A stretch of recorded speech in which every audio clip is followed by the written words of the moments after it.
Want to know how to detect or remove outdated code? Well, no worries. In this video, I'm going to show you an easy step-by-step guide on how you can do it.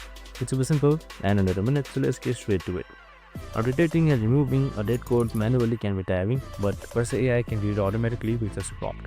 So for that, what you need to do is just simply select the entire code and then just select Ctrl+K or quick edit. Now just simply type in this prompt.